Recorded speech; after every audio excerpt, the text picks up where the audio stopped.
SC Verma Fluid Mechanics का numerical 20. A solid sphere of radius 5 cm floats in water. If maximum load of 0.1 kg can be put on it without weighting the load, find the specific gravity of the material of the sphere. तो एक spear किसी material का बना हुआ है, वो हमें नहीं पता है और उसी मटेरियल की स्पेसिफिक ग्रेविटी हमें फाइंड करनी है। मतलब उसकी gravity density with respect to water find करनी है।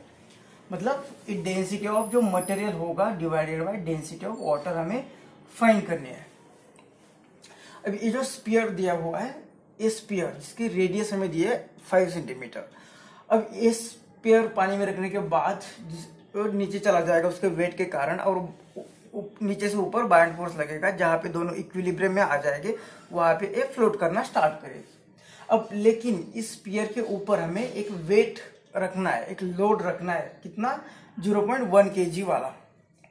अब ये वेट जो रखेंगे तो उसके कारण ये बॉडी ऐसी होनी चाहिए, ये नीचे तो चली जाएगी लेकिन इतनी नीचे चलनी चाहिए कि इस वेट को, इस लोड को वेट नहीं होने देना है। वेट मतलब उसको नहीं भीगना चाहिए, इसको पानी का टच नहीं होना चाहिए। पानी का टच नहीं होना चाहिए मतलब वो पानी के ऊपर रहना चाहिए।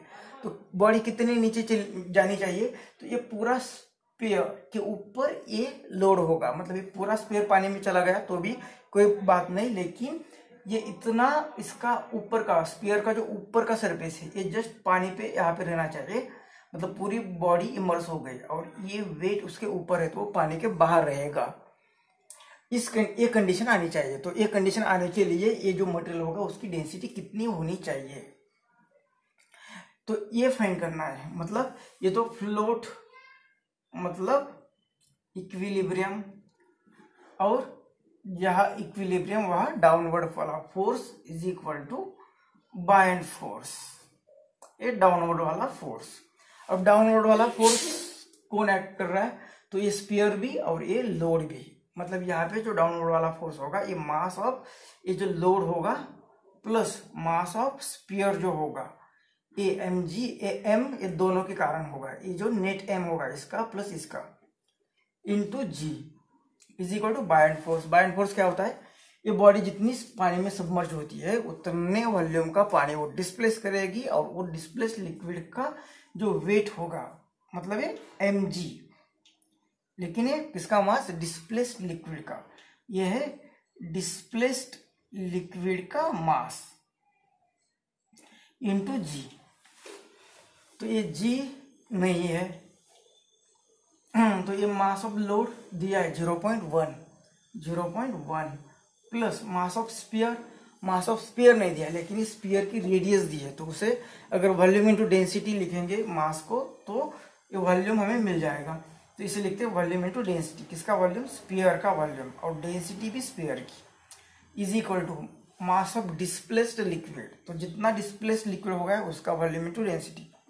तो ये भी वॉल्यूम इनटू मास को लिख सकते हैं वॉल्यूम इनटू डेंसिटी, लेकिन किसका वॉल्यूम, डिस्प्लेस्ड लिक्विड का वॉल्यूम, डिस्प्लेस्ड लिक्विड का वॉल्यूम इंटू डेंसिटी भी डिस्प्लेस्ड लिक्विड की। मतलब डिस्प्लेस्ड लिक्विड है वाटर यहाँ पे। अब 0.1 प्लस वॉल्यूम ऑफ स्पीयर कितना आएगा, स्पीयर का वॉल्यूम होता है 4/3 पाई r क्यूब, और ये density of sphere is equal to volume of displaced liquid. Displaced liquid कितना लिक्विड डिस्प्लेस होने वाला है, जितना ये बॉडी इसमें सबमर्ज हो गई उतना वॉल्यूम। तो ये वॉल्यूम कितना है, स्पीयर का वॉल्यूम, तो 4/3 पाई r क्यूब। इतना ही वॉल्यूम इमर्स हो गया तो उतना ही लिक्विड डिस्प्लेस होगा। तो ये आएगा volume of displace liquid into उसकी डेंसिटी। तो हमें फाइंड करना है ये डिवाइडेड बाय ए। तो यहां से ए पहले माइनस करना पड़ेगा फिर ये डिवाइड करेगा 0.1 और इसे इस साइड में भेज देते तो ये आएगा is equal to a 4/3 pi r cube, और ये रो माइनस ये वाली टर्म इधर, लेकिन यहाँ पे भी 4/3 पाई r क्यूब है तो वो कॉमन, और माइनस डेंसिटी ऑफ स्पीयर। 3 आ जाएगा, 0.3 मल्टीप्लाई होगा तो 0.1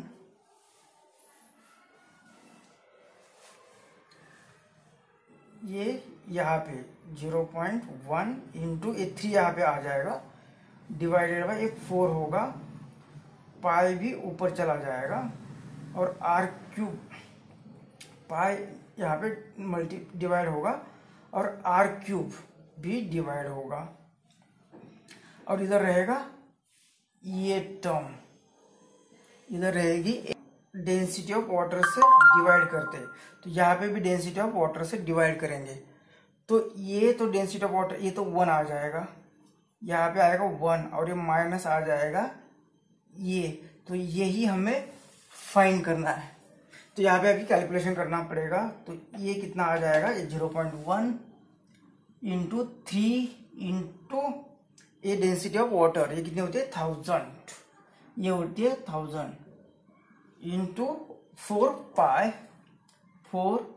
मतलब 3.14 इंटू आर क्यूब, आर कितना है 5 सेंटीमीटर, आपने एम केस में ले लिया है तो ये 3 बार आएगा 5 क्यूब और 1 सेंटीमीटर में मतलब मीटर में करेंगे तो 10⁻², ऐसे 3 बार किया तो -6, इसे ऊपर ले लेंगे तो ये आएगा ये आएगा -6 तो ये आएगा 10⁻6 और इज इक्वल टू आएगा ये 1 minus this term 1 minus density of material divided by density of water. तो इसका कैलकुलेशन, तो ये 3 के कारण ये गया तो इधर 3 आ गए, अब मतलब ये 1000 हो गया, अब इस 1000 को भी ये 3 और ये इससे चला गया तो ये 100 आ जाएंगे, तो ये इधर चला गया तो ये 100 हो जाएंगे और ये 5 इंटू 5 25 4 जा 100 मतलब ये 4 आ गया और इस 4 से ए भी चला गया और ये 3 और 3 डिवाइडेड बाय ये pi into 5 is equal to 1 minus ये आ गया, हमें ये चाहिए तो इसे इधर और इसे इधर ले लेंगे तो ये density of material upon density of water is equal to ये 1 माइनस ये वाली टर्म 3/3.14 इंटू 5 तो ये 5 6 जा तो ये 0.6 ये आएगा 0.6। अब इसका भी क्रॉस मल्टीप्लिकेशन, ये इधर आएगा तो 3.14 माइनस दिस तो ये आएगा 3.14 माइनस और ये 3.14, तो इनका सब्ट्रैक्शन करते हैं तो ये आएगा 3.14 माइनस दिस तो ये 4 और ये 6 5 और ये 1 तो ये 2 और ये 3.14 तो इतना ये आ जाएगा। अब इसका भी डिवीजन करते तो ये 2 डेसिमल से 2 डेसिमल तो चले 2 1 जा 2 2 2 जा 4 1 2 7 जा और ये 2 1 जा 1 2 10 और ये 2 7 जा, तो इससे इसे डिवाइड करना है तो 127 डिवाइडेड बाय 157 तो ये 0 पॉइंट और ये कितना आ जाएगा, फिर यहाँ पे 0 ले लिया तो ये 8